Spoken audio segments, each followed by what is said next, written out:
आज का हमारा टॉपिक है एकक कोशिका या यूनिट सेल एवं उसके प्रकार, जिसके बारे में हम लोग को स्टडी करना है। तो चलिए सबसे पहले देखते हैं एकक कोशिका किसे कहते हैं।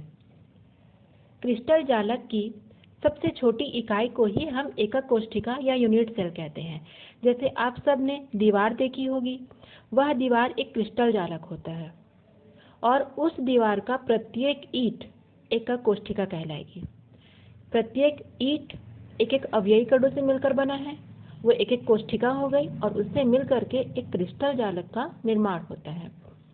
तो एकक कोशिका या यूनिट सेल के दो प्रकार होते हैं। पहला है सरल या आद्य इकाई कोशिका और दूसरा है केंद्रित या सेंटर्ड यूनिट सेल। केंद्रित या सेंटर्ड यूनिट सेल के तीन प्रकार होते हैं: फलक केंद्रित, अंतः केंद्रित और अंत्य केंद्रित, जिसको फेस सेंटर्ड, बॉडी सेंटर्ड और इंड सेंटर्ड भी कह सकते हैं। तो सबसे पहला प्रकार हम देखेंगे सरल या घनी इकाई सेल, अर्थात प्रिमिटिव और सिंपल यूनिट सेल। इसको हम सरल घनी इकाई सेल को सिंपल क्यूबिक सेल या SCC भी कहते हैं। तो इस प्रकार के इकाई कोशिका में क्या होता है, एक घन होता है। इस घन में अवयवी कण प्रत्येक कोनों पर स्थित होते हैं। देख सकते हैं आप।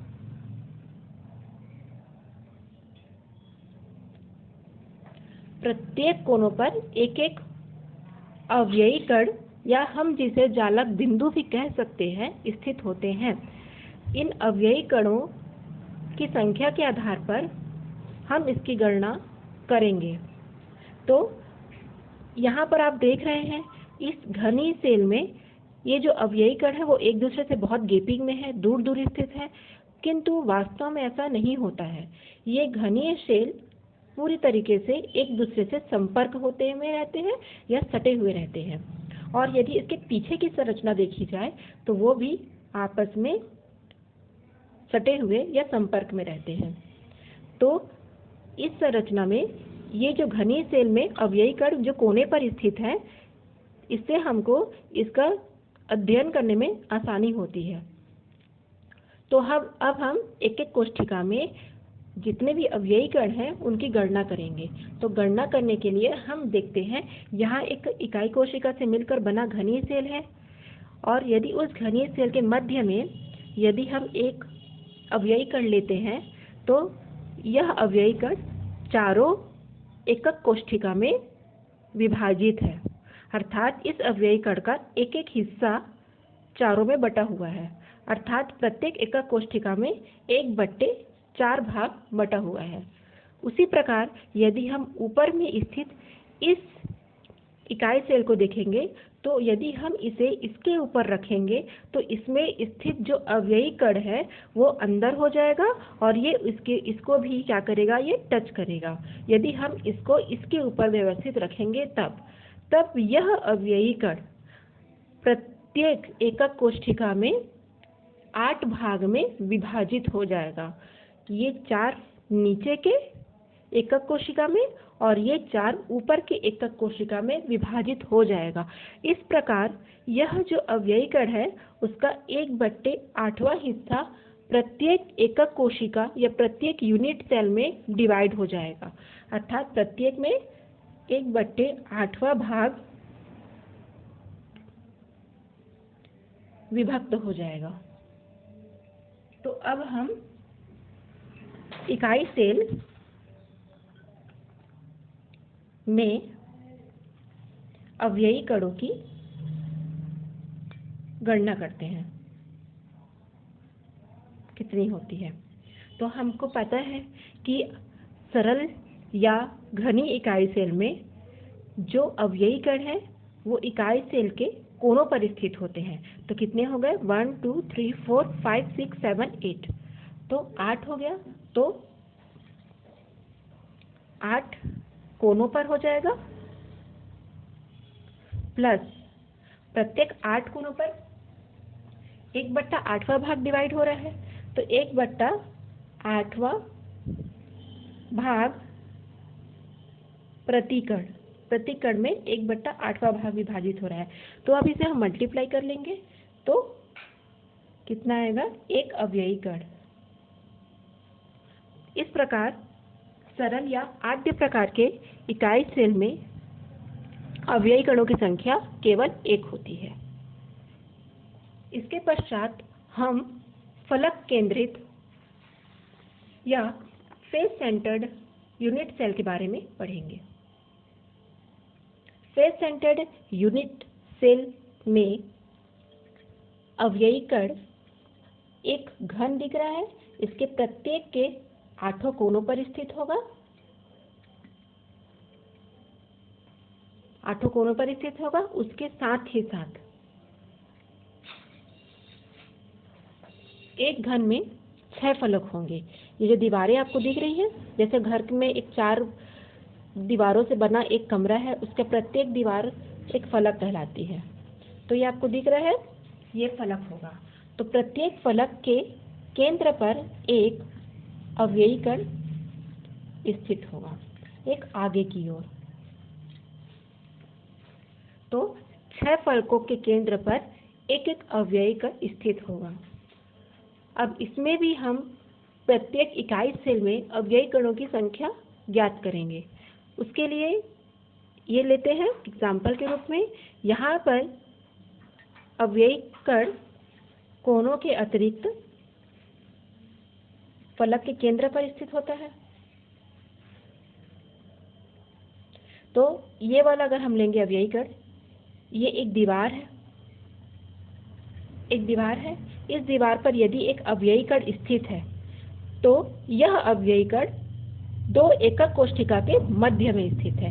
एक एकक कोष्ठिका ये हुआ, एक एकक कोष्ठिका ये हुआ। तो दोनों एकक कोष्ठिका के मध्य में यह अवयवी कण है, तो यह अवयवी कण 2 भागों में विभाजित हो जाएगा।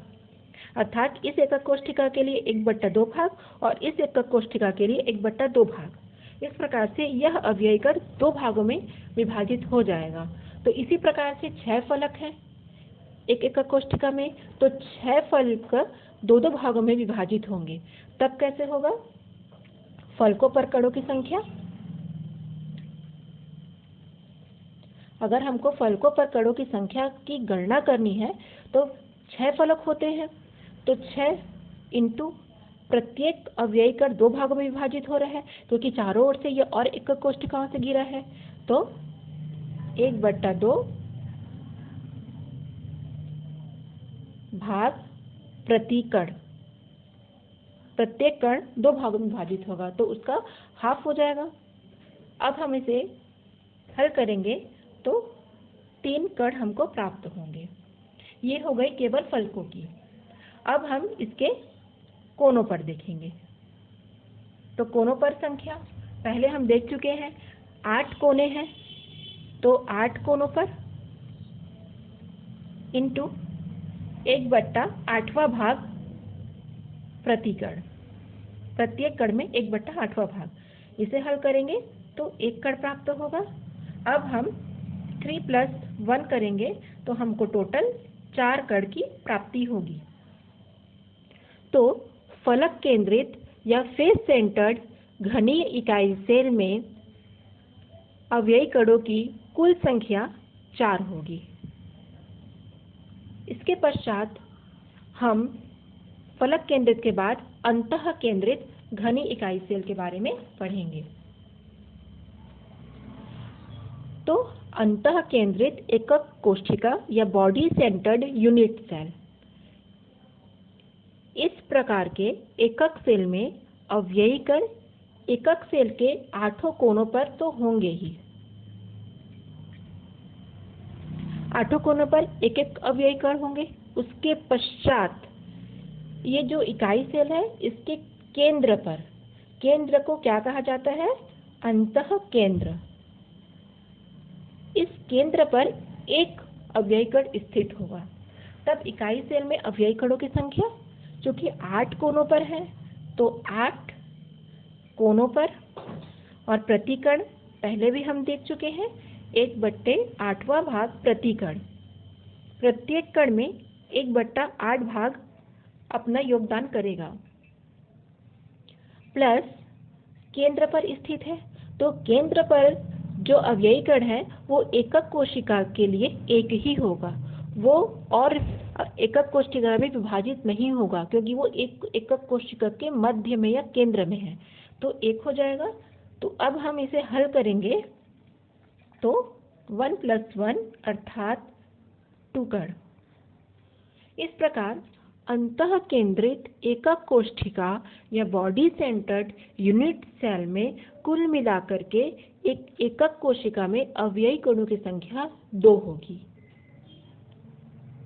चूंकि 8 कोनों पर इकाई सेल के और एक मध्य में अर्थात केंद्र में है, तो टोटल 2 कण प्राप्त होगा। इसके पश्चात अंतिम है अंत केंद्रित इकाई कोशिका या इंड सेंटर्ड यूनिट सेल। इस प्रकार के इकाई सेल में अवयवी कण 8 कोनों पर होंगे। इकाई सेल के प्रत्येक सेल में 8 कोनों पर एक एक अवयवी कण पाए जाएंगे। उसके पश्चात जो फलक है, विपरीत फलक के केंद्र में होंगे। यहाँ पर विपरीत फलक से तात्पर्य आमने सामने की। मान के चलिए 4 दीवारों से बनी एक कमरों में आमने सामने की जो दीवार होती है वही उसका विपरीत फलक कहलाएगा। तो इस घन में आमने सामने के जो फलक है उसके केंद्र पर एक एक अवयवी कण उपस्थित होंगे। फिर से देखते हैं, इस प्रकार के इकाई सेल में अवयवी कण एकक कोशिका के 8 कोनों पर एवं विपरीत फलक के केंद्र में एक एक अवयवी कण उपस्थित होंगे। अब हम इसे समझ लेते हैं। 8 कोनों पर एक एक अवयवी कण उपस्थित है। इसके अतिरिक्त विपरीत फलक के केंद्र पर यदि हम एक अवयवी कण लेंगे तो पुनः यह अवयवी कण 2 एकक कोशिकाओं के मध्य स्थित है। तो दोनों एकक कोशिकाओं के केंद्र में होने के कारण ये 2 बराबर भागों में दोनों एकक कोशिकाओं में विभाजित हो जाएगा। तो इस एकक कोशिका के लिए 1/2 भाग विभाजित होगा और इसके लिए 1/2 भाग होगा। क्योंकि एक अवयवी कण है, इसे 2 बराबर भागों में बांटेंगे तो हाफ ही डिवाइड होगा। तो अब हम इसमें सबसे पहले अवयवी कणों की संख्या ज्ञात करेंगे। अवयवी कणों की संख्या ज्ञात कर लेंगे। तो पहला कोनों पर ज्ञात करेंगे। तो कोनों पर हमको पता है 8 कोने होंगे इंटू 1/8वां भाग होगा प्रति कण, तो टोटल 1 कण हुआ। दूसरा देखेंगे विपरीत फलक पर।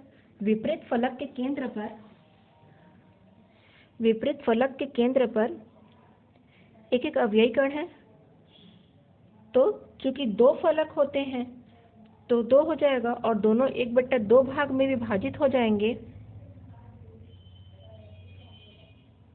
प्रति कण। तो यहाँ भी 1 कण आएगा। तो टोटल कणों की संख्या हो जाएगी 1 + 1 = 2 कण। अर्थात अंत्य केंद्रित या इंड सेंटर्ड में भी अवयवी कणों की संख्या 2 होगी। क्योंकि केंद्र पर स्थित है तो 2 हो जाएगा। इसको 1/2 से डिवाइड करेंगे तो 1 कण और ऊपर का 1 कण दोनों मिलकर के 2 कणों में विभाजित हो जाएगा। तो आज का टॉपिक खत्म हुआ।